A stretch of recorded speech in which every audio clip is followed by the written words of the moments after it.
안녕하세요. 예뻐지는 도도TV 도쌤입니다. 오늘은 여드름 흉터 없애는 방법에 대해서 알려드릴 건데요. 여드름이 나고 나서 남은 자리에 붉은색으로 자국이 남기도 하고요. 울퉁불퉁하게 꺼지거나 튀어나오거나 여러가지 자국을 남기는데, 여드름 흉터는 다른 사람이 효과를 봤다고 해서 나한테 꼭 효과가 있지는 않거든요. 내 흉터 타입에 맞는 치료를 받으셔야지 효과를 볼 수 있기 때문에 어떤 타입에는 이런 치료를 받아야 된다는 걸 오늘 상세히 알려드릴 테니까요. 여드름 흉터 보면서 모두들 탈출하시길 바랄게요. 쭉!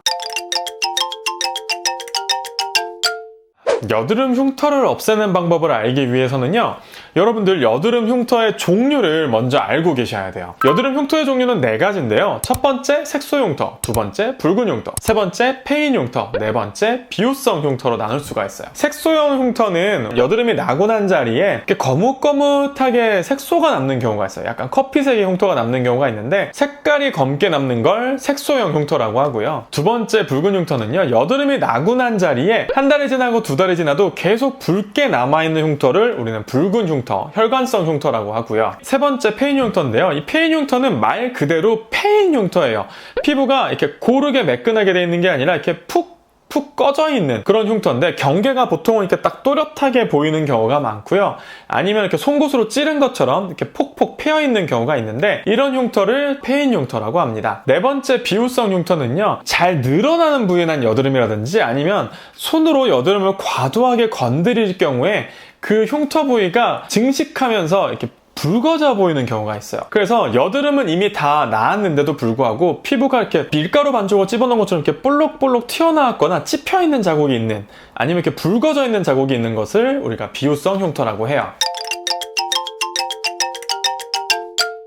이 각각의 흉터에 대한 원인을 살펴보면요, 색소형 흉터 같은 경우에는요, 여드름에 의해서 염증이 생기게 되면 그 해당 부위가 더 이상 자극을 받지 않고 햇빛에 의해서 손상을 당하지 않도록 보호막 역할을 하기 위해서 윗면으로 색소가 생기게 되는데요, 이 염증이 금방 해소가 되게 되면 색소도 자리 잡지 않고 다시 원래 피부 색깔로 돌아오게 되는데, 염증이 빨리 개선되지 않고 밑에 장기간 남아있게 되면 염증 후 과색소 침착이라고 하는데, 이런 색소형 흉터가 생기지 않게 하기 위해서는 여드름이 생겼을 때 염증을 빨리 치료해서 이런 과색소 침착이 일어나지 않게 하는 게 중요해요. 붉은 흉터 같은 경우에는요, 혈관이 원인이 되는데요, 여드름에 의해서 염증이 생기고 나면 염증 주위의 혈관이 마찬가지로 발달하게 되는데, 이 혈관이 염증이 낫고 나면 없어지는 게 정상인데 마찬가지로 없어지지 않고 남아있게 되는 경우가 있게 돼요. 페인 흉터는 여러 가지 원인에 의해서 생기는데요, 원래 피부 상태를 회복할 수 없을 정도로 과한 자극을 받았을 때 생기는 경우가 일반적이에요. 예를 들면 우리가 여드름이 났을 때 과하게 집에서 셀프로 짜는 경우에 페인 흉터가 생기는 경우가 많고요.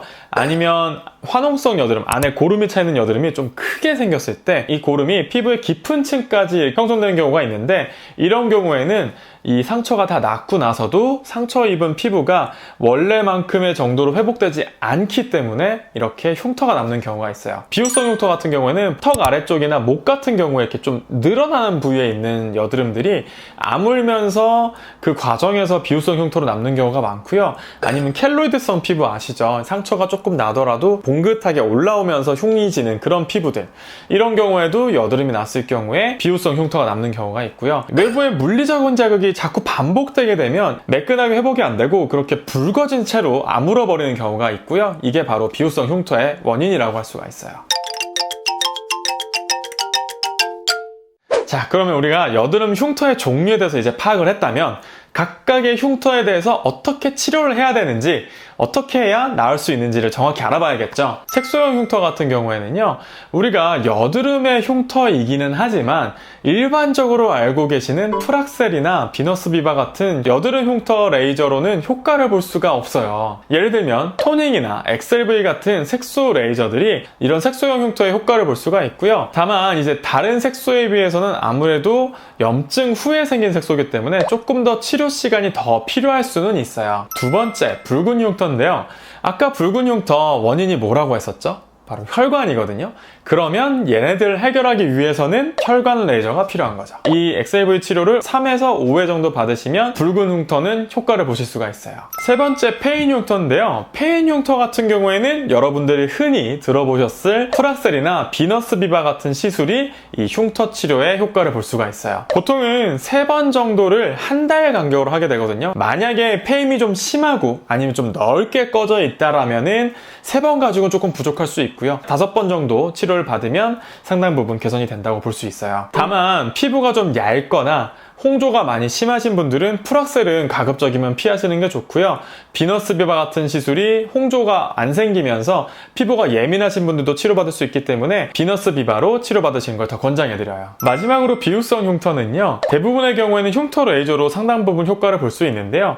정도가 심할 경우에는 주사 치료가 필요할 수도 있고 그 밖에 모양에 따라서 다른 치료법이 병행되기도 하거든요. 그래서 이 비후성 흉터는 모양을 잘 판단해보고 적합한 치료를 받는 게 중요합니다.